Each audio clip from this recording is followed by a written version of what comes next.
and welcome to True Performance. I'm your host, Chris Widener. True performance is the ideal accomplishment of an aspiration, goal, or objective that benefits everyone involved. Here with me today is the founder and creator of True Performance, Zig Ziglar. Zig, welcome. Well, thank you. It's good to be here. Well, let's jump right into it. True performance and motivation. That's what we're talking about today. How does motivation play a role in true performance in life? Well, motivation is the key to the beginning of everything, of any worthwhile endeavors. And when you start thinking about motivation, and I know I've heard it 1,000 times, and so have others, yeah, but motivation is so temporary. I agree with that, but then, you know, so is bathing and eating. But if you do both of them every day, you'll live longer and smell better.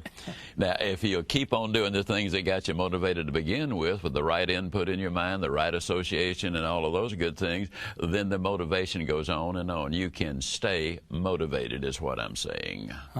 Let me ask you a question. When I think of motivation, I know a lot of people, when they think of motivation, the sort of default way that we picture it is sort of an emotional kind of thing. When you think about a motivational speaker, you think of large crowds and loud music, sort of an emotion-based thing. Can you tell us how it's both emotion, but it's also reason and has to do with the cognitive mind? How does that fit both sides of motivation? Well, I frequently say that motivation gets you going, but habit gets you there. And if you perform better while you're excited, enthusiastic, and motivated, why not just make the determination to make it a permanent thing? Well, hope is the foundational quality of all change, but encouragement is the fuel on which hope runs. Now, where do you get the encouragement? Good books. You can learn in an automobile university, and that's one of my favorite examples right there.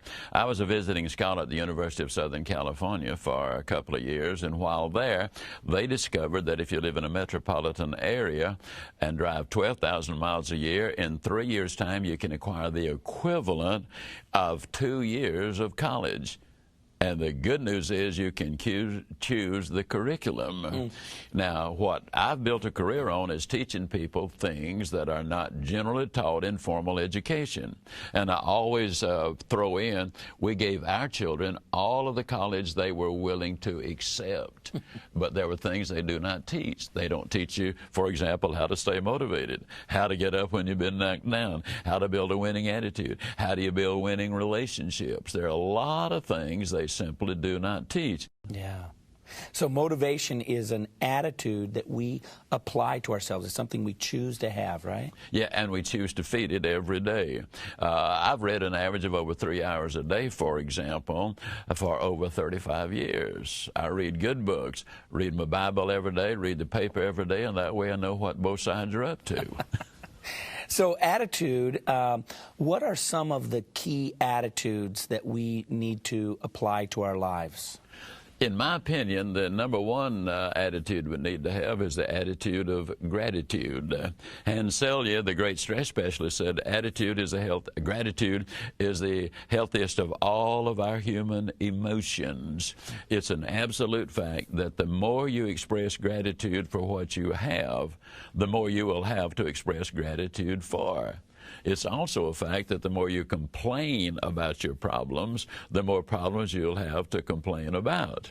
Incidentally, Chris, what I do before I verbalize anything, write anything, or record anything, I validate it psychologically, theologically, and physiologically. Because we're physical, mental, and spiritual, and if you don't deal with all of life, you're not going to be able to get all that life has to offer. And gratitude is a marvelous attitude and a wonderful starting point for getting more of the good things out of life that are important. I often say that success is measured by some of the things you have, but that money will buy, but all of the things that money won't buy. See, money will buy you a house, but it won't buy your home. It'll buy you a companion, but won't buy you a friend. It'll buy you a good time, but it won't buy you a peace of mind. It'll buy you a bed, but it won't buy you a good night's sleep. Now, here's something rather fascinating. The more of the things you have that money won't buy will enable you to get more of the things that money will buy. And that's a fact. Now, money's important, but it's not the most important thing in life, but it's reasonably close to oxygen. When you need it, you need it. And anybody says they're not interested in money, going to lie about other things too. But just don't ever fall in love with money. The other things are more important by far. So talking about gratitude as an attitude, and attitude is so important, how do we be grateful in hard times? Because most people would say, well, it's easy to be grateful in easy times, but where the rubber really hits the road is in hard times. How do we become grateful during hard times? Well, the interesting thing about hard times is something rather interesting. We should get excited about difficulties in our life because that develops character. Character develops persistence. Persistence develops performance. And you start putting all of those things together. It's the result of the difficulties that we face. When you're coasting along and everything is going rosy, just wonderfully well, man, I got it all going. Well, that's a lot of times when we begin to fall. But when we're able, and a friend of mine is writing a book titled, You Can't Climb a Smooth Mountain. In other words, you got to have a place to dig that foot in and another foot in, and then you move forward. And so the problem, we need to look at it, and we need to understand, you don't drown by falling in water. You only drown if you stay there. You don't fail by getting knocked down. You only fail if you stay down. So we look at now, how do I handle this? You identify you got a problem. People, for example, ask me for a long time, they seldom ask anymore, if 9/11 affected my travel plans. I said, well, of course not. I don't drive my car looking in my rearview mirror. I'm not going to run my life looking over my shoulder. Besides, I happen to be a Christian, and my Bible tells me that my death date was determined before I was born. Now, if that's the case, and I know that is the case, then why should I have any fear of a terrorist? Yeah, nothing you can do about it. Right? Absolutely right. I mean, it's already determined, so I'm going to live life wide open, full speed ahead, expecting tomorrow to be better than today. As a matter of fact, for years I've been doing something when people ask me, when I greet people, I always say good morning. And at 9 o'clock at night, 80% of the people respond, good morning. They said, not morning. I said, then how come you just say morning? They said, because you said morning. Right. I said, it just proves a great point. When you go out in life looking for friends, they'll be scarce. But if you go out in life to be a friend, they'll be everywhere. Because what you send out is exactly what you get back. The message simply is that be careful about what you're sending out, unless you want to get it back yourself. And most people like to get excitement, enthusiasm, and motivation back, so send it out and you'll get it back. That's a fact. It sounds like what you're saying is that attitude isn't dependent on circumstances. That's exactly right. It depends on how you handle those circumstances. You can either respond, which is positive, or react, which is negative. When you get down, you admit that you are down. I mean, instead of say, I'm not down, we call that denial. And denial is more than a river in Egypt. Denial is something we need to acknowledge. So we ask the question, I've been knocked down, now what do I do? Do I stay there or do I get up? If you decide to have a pity party, poor little me. Well, the bad news is very few people come to pity parties and none of them being present. They just don't bring them. Yeah. So we need to say, how can I get out of this problem? And the reality is the food you grow in the valley is what you'll eat on the mountaintops. The truth also is the God of the mountaintop is also the God of the valley. So you start looking for help.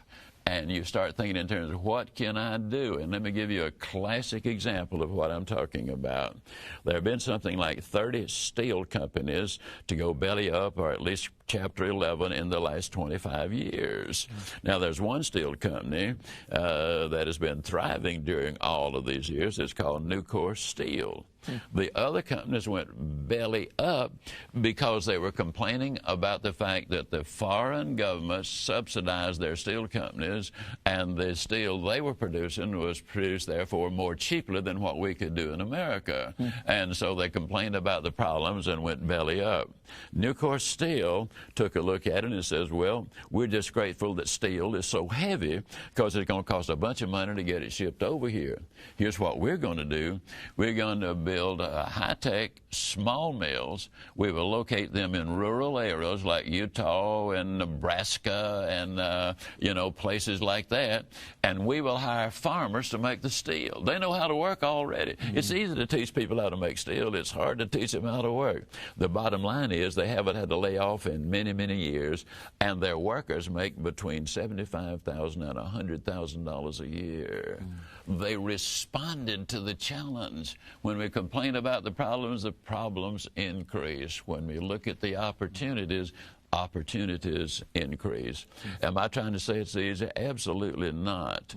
It is difficult, but it's well worth considering, and it's well worth following that process. It makes all the difference in the world. One of the things that I've always enjoyed listening to you talk about is how you had noticed that there were some people, even in the Depression and the hard times, who still got wealthy. They still made it. What part did attitude play in that? And maybe you could tell that story and what you noticed early on in life. Oh, it only plays everything in it.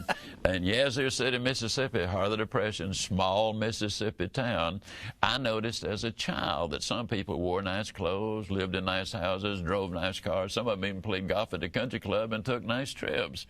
And I've noticed in every decade of my life, exactly the same thing happens. Regardless of the times, if they're good, some people still have to struggle financially. If they're bad, some people still manage to survive, and not only survive, but they thrive, because they understood something which is very basic.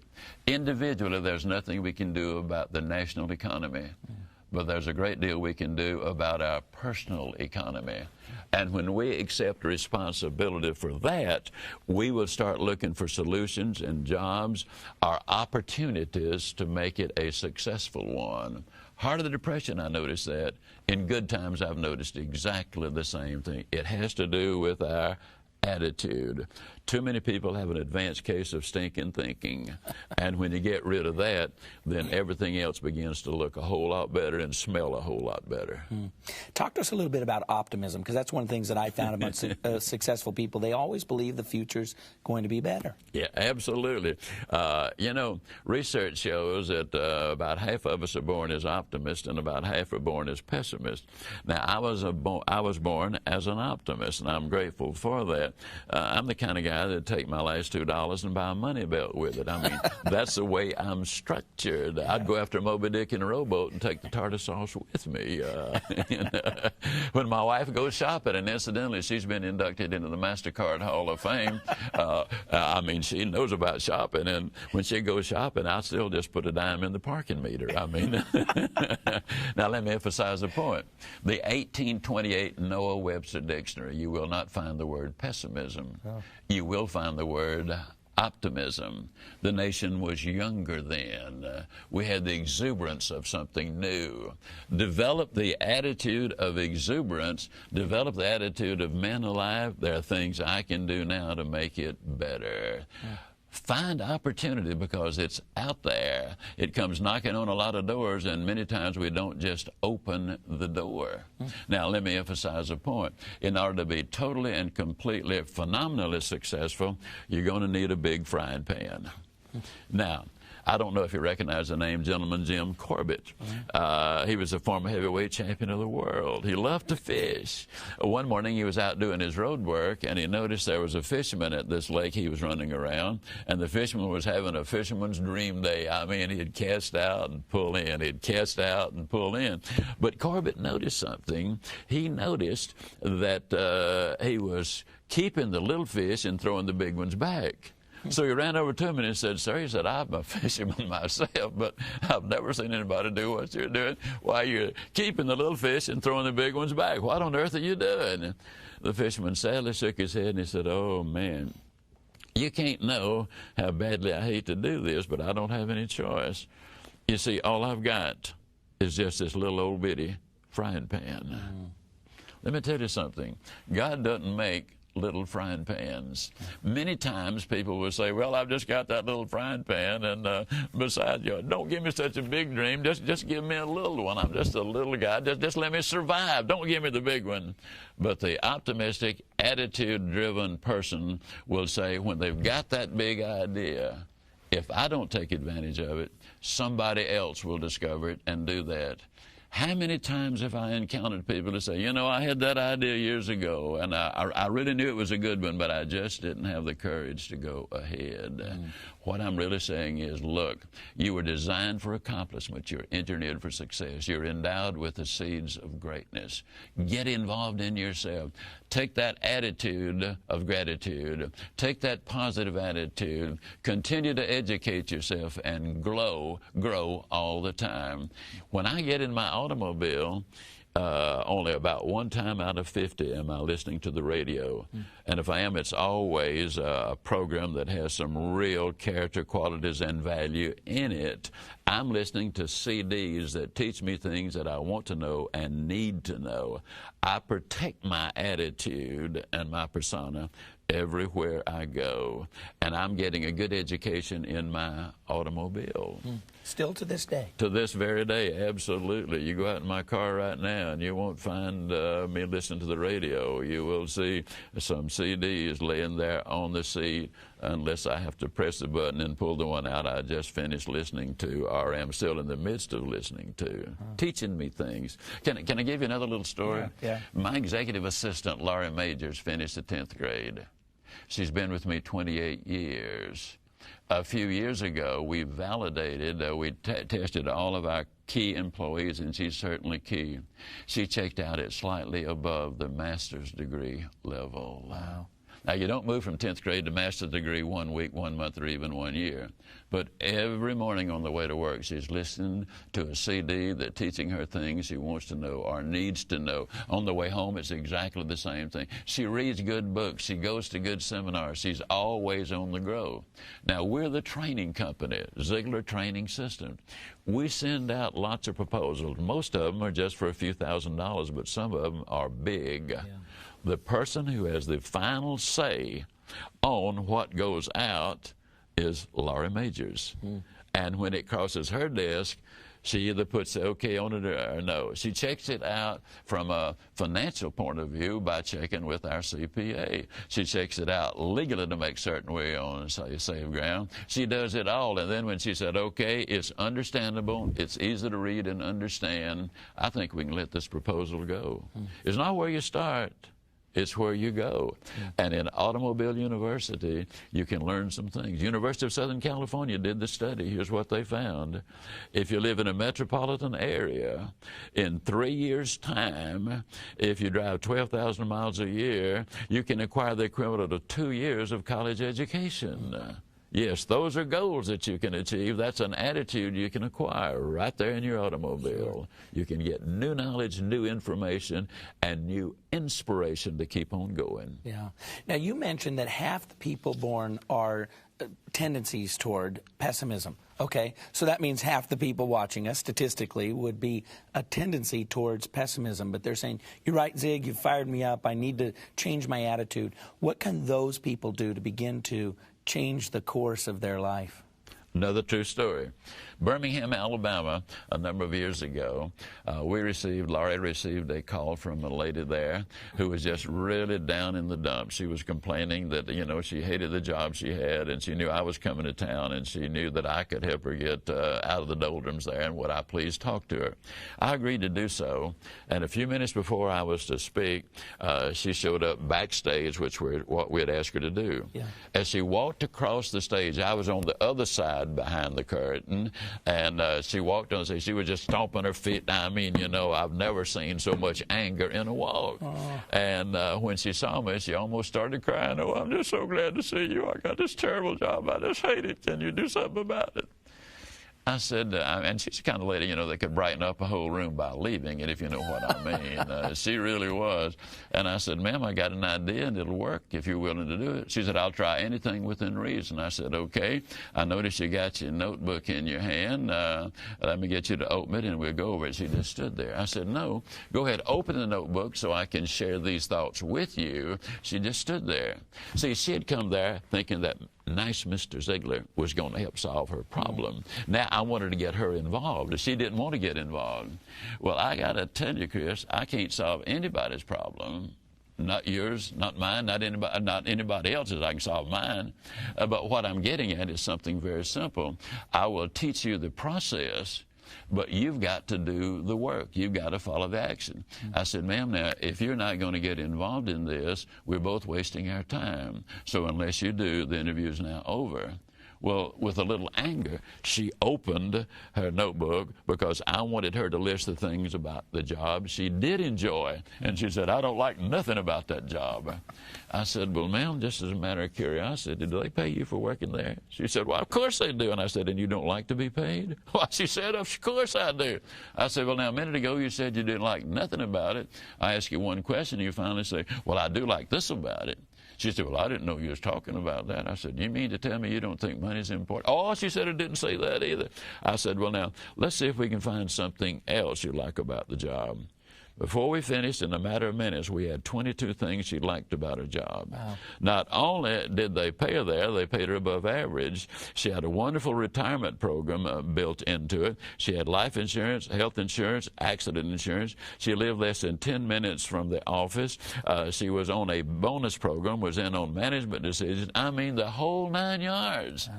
I said, now, ma'am, what I want you to do is this. When you get home tonight, I want you to take this list, get right in front of the mirror, and with great excitement, I want you to look yourself in the eye and say, I love my job because they pay me for working there. I love my job because they pay me above average for working there. I love my job because of my retirement program. I love my job. I love my job. I love my job. I love my job. And I said, ma'am, every time you say I love my job, you're really saying I'm grateful for my job because you're adopting the healthiest of all human emotions. Now, I'm going to make a strong statement. Tonight, when you get home, that's what I want you to do. Tomorrow, take the list with you, because tomorrow on the job you will find other things or remember other things you also are grateful for. You see, you've been a fault finder. Now we're moving you into being a good finder. And the bottom line is, she left kind of with a smile on her face, you know. Fast forward 6 weeks. I was back in Birmingham, Alabama, doing a sales training program. And now she wasn't in sales, but she had gotten the tapes. In those days, they were tapes. Now they're CDs. Right. And had been listening every morning and every evening on the way home. And there she was, and she had learned that everybody's in sales. They might not be selling a product, but they're in sales, everybody, every day of their lives. So there she sat on the front row of the sales presentation, grinning so wide she could have eaten a banana sideways. I mean, she was excited. I said, well, how you doing? She said, Mr. Ziglar, I'm doing wonderfully well. She said, you can't believe how much those people down there have changed. Now, what had happened? Number one, she had changed the input into her mind. Number two, she had listened carefully and realized that she was having a lot of fun and a lot of good things were happening in her life. And number three, she determined that, yes, she could have a future right where she was. Now, here's the rest of that little story. The truth is, she had been raised in a home where the son had gotten all of the attention, and they always bragged on him, the parents did, and they're always criticizing her as the daughter. And guess what kind of man she married? Exactly the same kind. The reason mothers cry at weddings is because they fear their daughter's marrying a man just like their father. And, you know, that can bring on some tears. So the interesting thing is, then she took stock of the way her parents had treated her and realized that despite the fact that they had not done the right thing in every way, they had provided her protection, they had given her a good education, they had provided her a home, they had done all of the things that really were important. And then she started evaluating her husband. He was faithful to her. He was a good provider. He was a hard worker. And basically, he had never abused her in any way, just had more or less ignored her along the way and so forth. And what happened was, and the same thing at the church, she started finding the good in the church she was attending, in her husband, and in her parents. You see, when you change in one area of life, it affects every area of life. And the change on the job affected every other change in her life, in all of her relationships. And it all goes right back to the attitude. The attitude was changed because she changed the input in her mind. Psychologist Elmstetter says you cannot change from a negative perspective to a positive perspective without changing the input in what you're putting in your mind. It affects every one of your relationships. It affects every one of your performances. It affects everything in your life. So above all things, and you know the Proverbs say, protect your mind, because out of it, protect your heart, because out of it come the issues of life. Put in the good, the clean, the pure, the powerful, the positive. Associate with good people. Think in terms of how you can increase your performance, how you can be a better husband, a better wife, a better mom, a better dad. Start putting it all together, and when you do that, balance comes in your life. And with balance, where you have the right priorities, then it really does make a huge difference in your life. When I talk about priorities, it's one of the things that we need to understand what is important. Well, Dr. James Merritt did some research and found that the Gallup poll revealed that by a count of 10 to 1, people are more interested in their relationships they have with their loved ones and relationships in their job than, any other single thing. Their home life is very important, and yet they spend all of their time on the job, trying to get money and trying to get ahead in the corporate world. When in reality, if they spent less time there and more time on their relationships, they could have both of them and be happy and healthy and reasonably prosperous and secure, and all of the things that go along with it. I had the privilege of visiting with a young man a number of years ago. He had been brought to my office, and he was talking about success. You know, he was a fan of his boss, who he thought was the most successful man in the world. And I asked him what was success, and he identified what I talked about earlier. And I said, well, let's evaluate your boss. And we did, and we found out that he wasn't happy. He had ulcers. He was just making a whole lot of money, and that was about it. And this young man, Steve Walker, from Toronto, Canada, was there, and he was following his boss. And he finally realized that he was not really successful, and so he determined to make a change. Now, he had been working about 70 hours a week, Steve had, and so I persuaded him that if he started using his mind instead of just of his body, he could do even more, and so he agreed to do that. 6 years later, I was in Baltimore, Maryland, making a talk at a seminar, and a young man came up to me, and he said, you remember me? And I said, no, I really don't. He said, well, I was the guy that came down from Toronto, Canada. I said, you're Steve Walker? He said, yeah. I took your advice. I started using my mind instead of just my body. I found out I don't have to work 12 hours a day. I can spend less time, get better jobs, get an education. My home life dramatically improved, and I want to show you some real growth. And he pulled out this picture. And it was 6 years after he'd been in Dallas, and the picture is of his new addition to the family, who now was 4 years old. This is real growth. My family life has never been better. My public life has never been better. I'm more financially prosperous in every phase of my life because I got my priorities in order. That's all the time we have for today, and I'd like for you, our audience, to remember that your attitude is vital to your personal growth, success, and true performance.